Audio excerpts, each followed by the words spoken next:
தாவேகா ஆட்சியில் நிகழ்ந்திருக்கக்கூடிய சிறை மரணம். நாகர்கோவில் அருகே சபரிவர்மன் 33 வயது திருமணமான இளைஞர். அவர் கடையில் குட்கா வச்சிருந்தாரு அப்படின்னு சொல்லிட்டு அவரை குற்றம் சாட்டப்பட்டு ஸ்டேஷனுக்கு கூட்டிகிட்டு போயிருக்காங்க. பார்த்தா வழக்கம் போல் போலீஸ் காரணம் சொல்லியிருக்கு. அதுக்கப்புறம் ஹாஸ்பிட்டல் கூட்டிகிட்டு போயிருக்காங்க. அதுக்கப்புறம் அவர் இறந்து போயிருக்காரு. 19 காயங்கள் அவருடைய உடலில் இருப்பதாக இப்போ பத்திரிகை தகவல்கள்லாம் வந்துட்டுருக்கு சார். அவர் உடல் மாற்றுத்திறனாளி அப்படின்னும் சொல்லப்படுகிறது சார். இப்போது இதற்கு தாவேகா அரசு என்ன நிலைப்பாடு எடுக்க போகுது அப்படின்னு தெரியல. ஆனால் 3 காவல் அதிகாரிகள் கைது செய்யப்பட்டிருக்காங்க அப்படின்னு சொல்கிறாங்க. எதிர்க்கட்சி தலைவராக இருக்கக்கூடிய உதயநிதி கடும் கண்டனத்தை பதிவு பண்ணியிருக்காரு.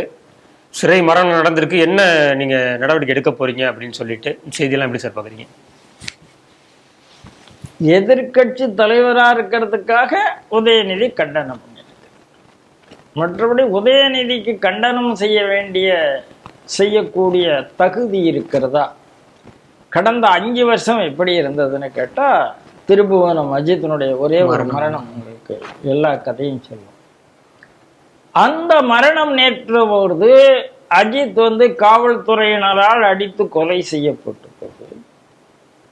நம்ம அன்றைய முதல்வர் ஸ்டாலின் அந்த வீட்டுக்கு ஃபோன் பண்ணி சாரி அப்படின்னு கேட்டார்.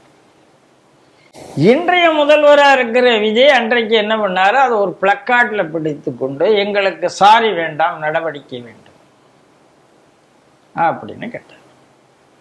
ஆகவே விஜய் அவர்களுக்கு நான் சொல்லுவது அதே தான், எங்களுக்கு சாரி வேண்டாம், நடவடிக்கை வேண்டும். நடவடிக்கை இப்போ 3 பேரை நீங்கள் நீக்கியிருக்கீங்க அப்படிங்கிறது ஒரு பக்கம்.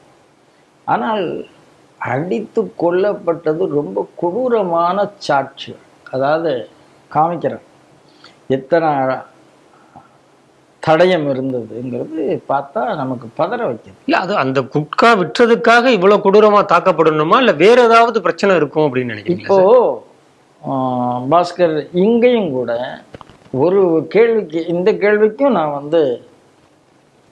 அப்படி என்னுடைய மதத்தை வீட்டில் பூட்டாம வெளியில எடுத்துட்டு வர வேண்டிய அவசியம் இருக்கு. நீங்க எனக்கு மதத்தை வீட்டில் பூட்டாம வெளியில பேசுறதுக்கு நீங்க எனக்கு அனுமதி தரணும். என்ன தாராளமா. என்ன சாத்தாங்குளத்துல நடந்ததுங்க. ஃபெலிக்ஸ் அப்பா பையனை அடிச்சு கொன்னு இன்னைக்கு தண்டனையும் கொடுக்கப்பட்டு தமிழ்நாடு முழுக்க ரணகலம் ஆச்சு. திமுக எங்க பார்த்தாலும் போராட்டம். காரணம் என்னன்னு நினைக்கிறீங்க? இந்த பேர் சொன்னீங்களா, அந்த பேர் தான் காரணம். அந்த பேர் தான் காரணம். ஏன்னா தூத்துக்குடி மாவட்டம் மைனாரிட்டி மாவட்டம், கிறிஸ்தவர்கள் அறைந்த மாவட்டம், கனிமொழி எம்பிஆர் இருக்கக்கூடிய மாவட்டம். அங்கே இருக்கிற ஸ்டெர்லைட்டில் கூட நீங்கள் இதே விஜய் கூட ஸ்டெர்லைட் நடந்த உடனே எங்கெங்கெல்லாம் போனாருன்னா பாதிரியெல்லாம் பார்த்து சர்ச்செல்லாம் பார்த்து தான் அவர் ஆறுதல் சொல்லிட்டு வந்தார். இன்னைக்கு இருக்கிறது அவர் எந்த வீட்டுகளுக்கு போகிறத விட பாதிரியை பார்க்கறதுக்கும் சர்ச்சுக்கும் போனதுக்கு தான் அதிகம். அந்த ஃபெலிக்ஸ் விஷயத்தில் எல்லாரும் போராடினதுக்கு காரணம் என்னென்னா, ஃபெலிக்ஸ் யார் அப்படின்னு அந்த அடையாளத்தை பார்த்து விட்டு இவங்க யாருமே அந்த மதத்தை வீட்டுக்குள்ள பூட்டாம வெளியில ஆஹா ஆஹா ஆஹா ஒரு அப்படின்னா கத்தினது தான். அப்போ இந்த அரசாங்கத்துக்கு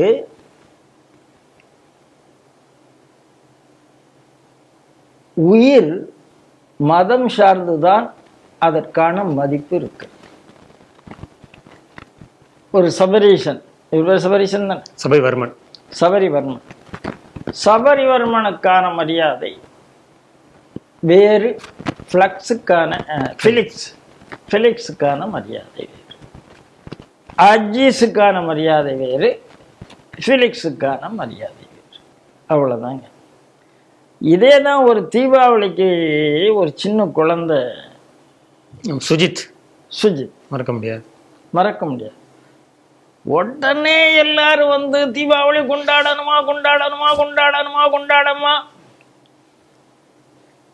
கரூர் நடந்த உடனே கொஞ்ச நாள்ல என்ன வந்தது, தீபாவளி புறக்கணிக்கப்பட வேண்டும், கிறிஸ்மஸ் செலிப்ரேட் பண்ணாங்கல்ல. யார் வந்து கரூரில் 41 பேர் செத்து போயிட்டாங்க, கிறிஸ்மஸ் கொண்டாடணுமான்னு ஒருத்தனும் கேட்கலையே. ஆகையினால அரசியல் தளம் என்பது மதம் இல்லாமல் இல்லை. தமிழர் மதத்தை பூட்டி வைக்கணும்னு யாராவது சொன்னாங்கன்னா அவர்கள் ஹிந்து விரோதியாக மாறுகிறார்கள். நான் என்ன ஹிந்து விரோதி என்று சொல்லலாமா? நான் ஒரு ஹிந்து, ஆனால் அப்படின்னு சொல்லிட்டு மதத்தை பூட்டி வைங்கன்னு சொன்னா நீங்க ஹிந்து. ஏன்னா இன்னைக்கு செக்குலரா பேசுறதுக்கு ஏகப்பட்ட தலைவர்கள் இங்க இருக்காங்க. யார் பேசலாம் மதசார்பின்மை? எல்லாரும் தான் பேசுறாங்க. நீங்க வந்த உடனே ஓஹா ஒரு ஹிந்துக்களுக்கு ஒரு பாஜகவுக்கு ஒரு தலைவர் கிடைத்தாருன்னு யாரும் பார்க்கல, இந்துக்களுக்கு ஒரு தலைவர் கிடைத்தாருன்னு தான் பார்த்தாங்க.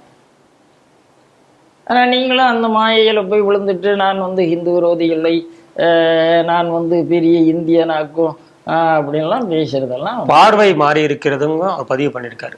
சிறுபான்மை மக்களிடையே என்னை பார்த்த பார்வை மாறி இருக்கிறதுங்கிறதையும் நீங்க சொல்ற ஒரு பதிவு பண்ணிருக்காரு. ஒரு வார்த்தை அவர் சொல்லியிருக்காரு, நான் அறம் பேசிய போதிலும் கூட அவர்கள் என்ன பார்க்கறத மாறி இருக்கு. அப்ப இவர் அறம் பேசினாரு, அவர்கள் ஏற்றுக்கொள்ளவில்லை. ஆகையினால இப்ப அவர்கள் ஏற்றுக்கொள்ளவில்லை என்றதுனால இவர் மாறப்போறாரு. அப்படின்னா அறத்திலிருந்து மாறப்போறாருன்னு தான் இருக்கும் இல்லையா? அதனால இது ஏதோ ஒரு இப்போ இந்த லாக்அப் கொலை நடந்திருக்கிறது. யாரு முதல்ல வந்தா அப்படின்னு கேட்டா பாரதிய ஜனதா கட்சி. எம்ஆர் காந்தி வந்தார், முன்னாள் எம்எல்ஏ எம்ஆர் காந்தி, இப்ப எம்எல்ஏ இல்லை, அவர் வந்தார். அடுத்து பாரதிய ஜனதா கட்சி வந்தது, அடுத்து மற்றவர்கள் வருகிறார்கள். நீங்க தான் 6 மாசம் நேரம் கொடுத்துருக்கீங்களே, இப்படி வருவீங்க? வரமாட்டீங்களே. நான் என்ன சொல்றேன், இந்த பைத்தியக்காரத்தனெல்லாம் வேண்டாம்னு சொல்றேன். நேரடியா மக்களுக்குன்னா எல்லாரும் வரணும். இன்னைக்கு நடந்த இப்ப உதயநிதி கேட்டாருங்கிறீங்கள, உதயநிதிக்கு மட்டும் அந்த ஸ்லாட்டை கொடுக்காதீங்கன்னு சொல்றேன். உதயநிதி கேட்கலாம், கண்டிக்கலாம். ஆனா களத்துல முதல்ல இருந்தது எம்ஆர் காந்தி. நீங்க எல்லாரும் வாங்கன்னு சொல்றேன். அப்படி வந்தா தான் இதற்கான தீர்வு வரும். என்னுடைய பார்வையில் மீண்டும் சொல்கிறேன், உயிருக்கு மதத்தை வைத்து விலை பேசாதீர்கள். ஒவ்வொரு உயிரும் உயிர்தான். Custodial death. உடனடியாக இதுக்கு எதிராக அனைத்து அரசியல் கட்சிகளும் கண்டன குரல் எழுப்ப வேண்டும்.